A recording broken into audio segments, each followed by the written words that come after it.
Varicose veins కి సరైన చికిత్స కోసం సంప్రదించండి ఎవిస్ హాస్పిటల్.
వేరికోస్ వెయిన్స్ కి సరైన చికిత్స కోసం సంప్రదించండి ఎవిస్ హాస్పిటల్. నమస్తే రమగారు. నమస్తే జయ. రమగారు, ఏదన్నా మంచి చందమామ కథ. పూర్వం ఇదివరకుట ఈ గొర్రెల మేప కాపర్లు వాళ్ళు ఉండేవాళ్ళు. ఒక పల్లెటూరులో ఒక కొండ ఊరిలో కొండ ఊరు ఉందన్నమాట. ఒక గొర్రెల కాపరి ఉండేవాడు. వాడికి ఒక 100 గొర్రెలు ఉండేవి. అయితే ఏమైంది, వాడు ఏదో కొంచెం అయోమయంగా ఉంటూ ఉండేవాడు. గొర్రెలు మేపుకుంటూ ఉండేవాడు. వాడికి పక్క ఊళ్ళో ఏదో పని వచ్చింది. అయితే గొర్రెలకు కాపలా ఎవరినైనా పెట్టాలి కదా. బాగా ఆలోచించాడు, అటు ఇటు చూసాడు, ఎవరు కనపడలా. ఏం చేస్తాం, గొర్రెలకి దిక్కులేని వాడికి దేవుడే దిక్కు. గొర్రెలని దేవుడికి వదిలిపెడదామని వదిలిపెట్టాడు. ఎవరైనా చేస్తారా? సరే నడిచి వెళ్ళటం మొదలుపెట్టాడు. పక్క ఊరికి వదిలేసి వెళ్ళిపోయాడు. మరి పని ఉంది, ఎవరు కాపలాగా ఎవరిని పిలుస్తాం ఇప్పుడు కొండ మీద. అందుకని వెళ్ళిపోయాడు. వెళ్ళిపోతే వెళ్తూ ఉంటే ఇంకా కాసేపట్లో ఆ ఊరు వస్తుందనగా ఒక ఆయన ఎదురుపడ్డాడు. ఎరా అబ్బిగా, ఎక్కడి నుంచిరా, ఏమిట్రా, ఎట్రా వెళ్తున్నావు, గొర్రెలు ఏవిరా అని అడిగాడు. ఆ గొర్రెలు కొండ మీద ఉన్నాయి బాబాయ్, మరి నేను పక్కూళ్ళో చిన్న పని ఉంది దానికోసం వెళ్తున్నాను అన్నాడు. గొర్రెలకి ఎవరిని పెట్టేవరా కాపలా అన్నాడు. ఎవరో ఏముంది బాబాయ్, దేవుడు లేడా అన్నాడు. దేవుడే కాపలా అనగానే అదేంట్రా నీ మొహం అన్నాడు. అదేం బాబాయ్, దేవుడే దిక్కని పూజారి గారు అయ్యగారు చెప్పట్లా, హరికథలో కూడా విన్నాను నేను. దిక్కు లేని వాడికి దేవుడే దిక్కు, నాకు దిక్కు లేదు, నాకు దేవుడే దిక్కు. శభాష్. ఎవరిని పిలుస్తాను కొండ మీదకి, ఏమైపోతుందిలే, దేవుడు చూడ్డా ఆ మాత్రం దేవుడు చెప్పు, కరెక్ట్ కదా. అంతే అంతే, చాలా కరెక్ట్ రామగారు అని అందుకని వెళ్ళిపోతున్నాను బాబాయ్ అన్నాడు. వీడి కడుపు అలా, వీడు ఇంత తెలివే వీడికి, వీడి చూడు ఇదేం తెలివి. ఆయన ఏం చేస్తాడు, దేవుడే చూస్తాడు, వీడి రోగం బాగా కుదురుస్తాడని ఇంటికి వెళ్తూ 25 మంచి సలీసుగా బాగా కండపెట్టిన గొర్రెల్ని ఏరుకుని తోలుకెళ్ళిపోయాడు. వీడు సాయంకాలం చీకటి పడే వేళకు వచ్చాడు. గొర్రెలను ఇంటి దగ్గరికి మలుపుకున్నాడు. కిందకి మలుపుకు రావాలి కదా. మలుపు వచ్చాక ఏంటో మంద చిన్నదైంది అనిపించింది. పొద్దున్న చూస్తే 25 లేవు. ఆయన పట్టుకుపోయాడు కదా, దేవుడే చూస్తాడన్నాడు. వీడు లపోదిపో సరిపోయి పూజారయ్య గారు ఉన్నాడు ఆ ఊళ్ళో. ఆయన్ని అడిగాడు, గొర్రెల కాపలా ఎవరు లేరండి, ఏం చేయాలో తెలియట్లేదంటే, అరే 2 కుక్కలు పెట్టుకోరా, కుక్కలు గొర్రెల మందని మేపుతాయి. అవునండి, మేపుతాయంటే అదే కాపలాగా వస్తాయి, అదేలేండి అని చెప్పాడు. 25 గొర్రెలు పోవడం అంటే చిన్నదే. అమ్మో. సరే అక్కడి నుంచి ఏమైంది, ఆ కుక్కల కోసం చూసి కాపలా కాయగలిగే కుక్కల్ని ఎవరు అమ్ముతారో వెతికాడు. వెతికి 2 మంచి బ్రహ్మాండంగా దిట్టంగా ఉన్న కుక్కల్ని తెచ్చుకున్నాడు. తెచ్చాక ఆయన ఏం చెప్పాడంటే, 2 పలాల మాంసం తింటాయి కుక్కలు, రోజు చెరుకు అంతా మాంసం పెట్టమన్నాడు. మాంసం పెట్టమంటే మాంసం ఎడకెళ్ళి తెస్తాం అని ఆలోచించి, సరే ఎలుకలు బాగా కనపడతాయి, చెరుకో ఎలుక కుక్కకి, ఆ మాత్రం ఎలుకనే. ఈ పొలాల్లో ఎలుకలు పెట్టేవాళ్ళు ఉంటారు కదా, వాళ్ళ దగ్గర బేరం కుదుర్చుకున్నాడు. పొద్దున్నే తను సర్ది తినేటప్పుడు చెరుకో అంతా అన్నం పెట్టేవాడు, చెరుకో ఎలకని ఇచ్చేవాడు. ఆ కుక్కలు ఆ అన్నం తిని ఆ ఎలుకలను తిని ఆయన కూర్చుని ఉండేవి.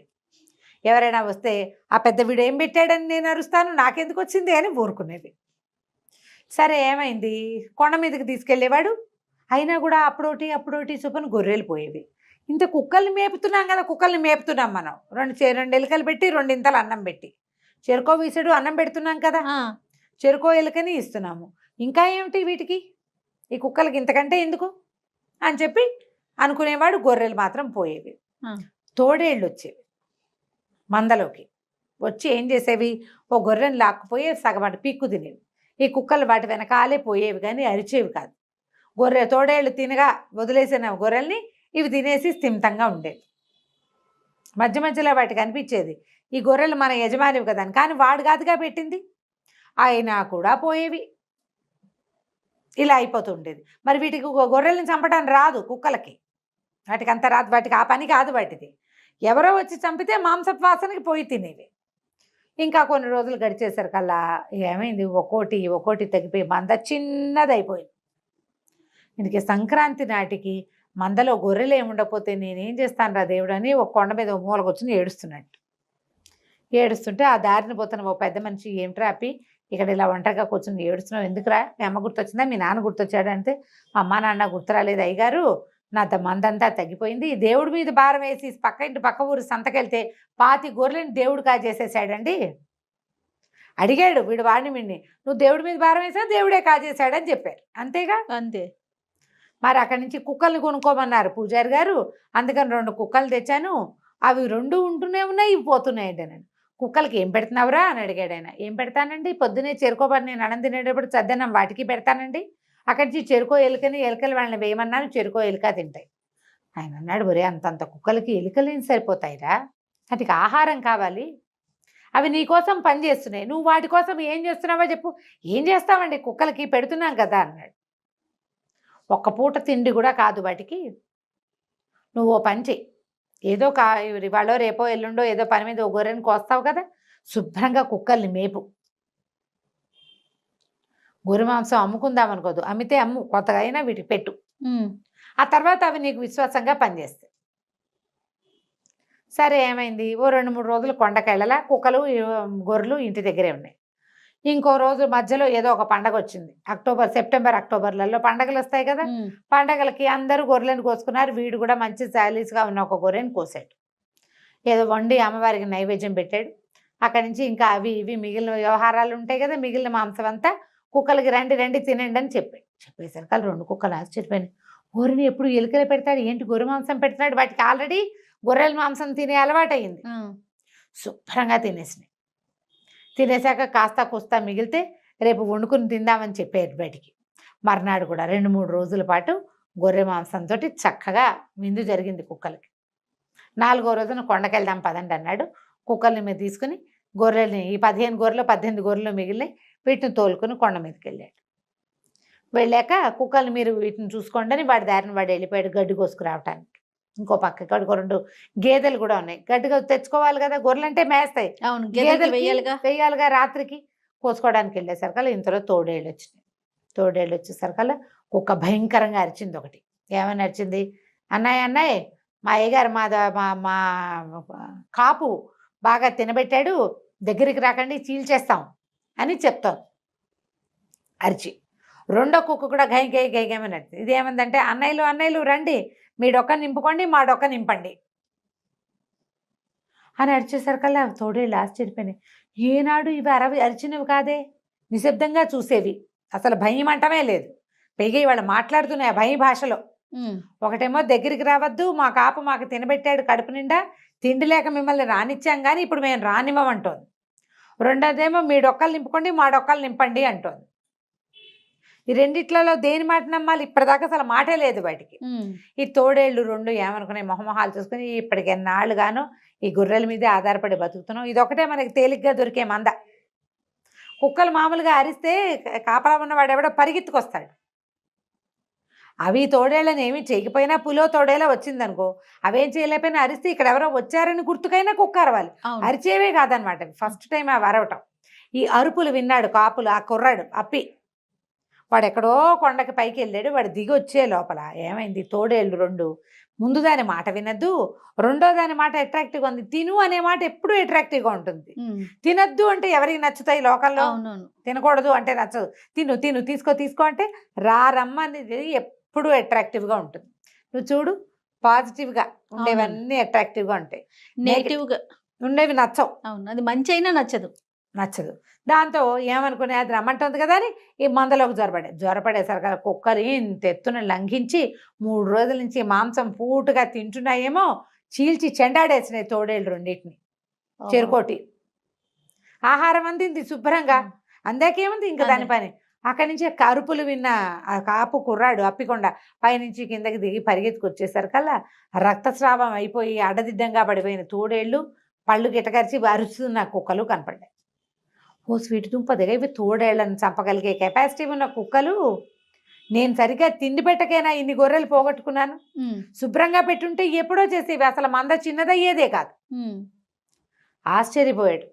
ఆ తోడేళ్ళు రెండింటిని తీసి అవతల పారేసి కుక్కలకి రెండింటికి కాస్త సాయంకాలం అన్నం పెట్టి, బాబు మిమ్మల్ని సరిగ్గా చూడలేదురా, ఇక నుంచి బాగా చూసుకుంటాను అని చెప్పి చక్కగా తరచుగా కుక్కలకి మాంసాహారం అలవాటు చేసి పెట్టి వాటిని బాగా పోషించి తర్వాత తన గొర్రెల మందని కూడా పోషించుకున్నాడు.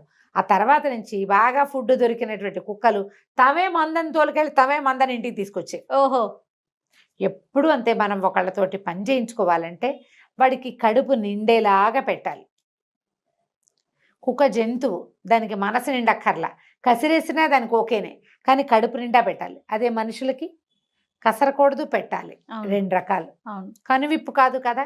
చాలా అండి. మనం వీళ్ళతో పని చేయించుకుంటున్నామంటే వాళ్ళకి మనసు కష్టపడకూడదు, కడుపు ఖాళీగా ఉండకూడదు. ఈ 2 కనుక సరిచేస్తే ఎన్నాళ్ళైనా విశ్వాసపాత్రమైన సేవకులు, అలాంటి పదాలు వింటాం. ఎంతమంది విశ్వాసపాత్ర సేవకుల గురించి కథలు వింటామా? వాళ్ళు ఎలా ఉండగలిగారు? ఒకటి ఆహారము, రెండోది మనసు, ఆ రెండింటిని ఫుల్ఫిల్ చేసేలాగా చేస్తే మనం ఏ పని కావాలంటే ఆ పని అవతల వాళ్ళతో చేయించేసుకోవచ్చు కదా, కంచికి మనం ఇంటికి.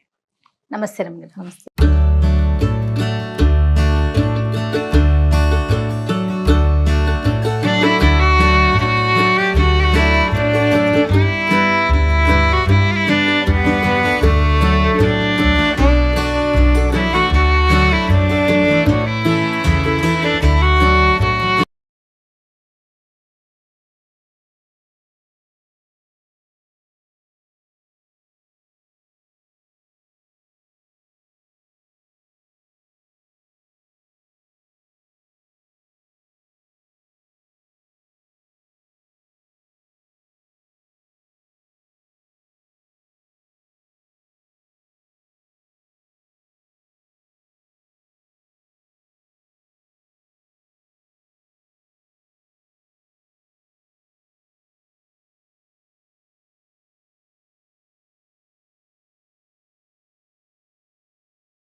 పాతదైనా పర్వాలా, తుక్కుగా మురికిగా లేకుండా చూసుకోండి. దుప్పట్లు, పడుకునే బెడ్షీట్స్ అవి మురికిగా ఉండకూడదు. అవును.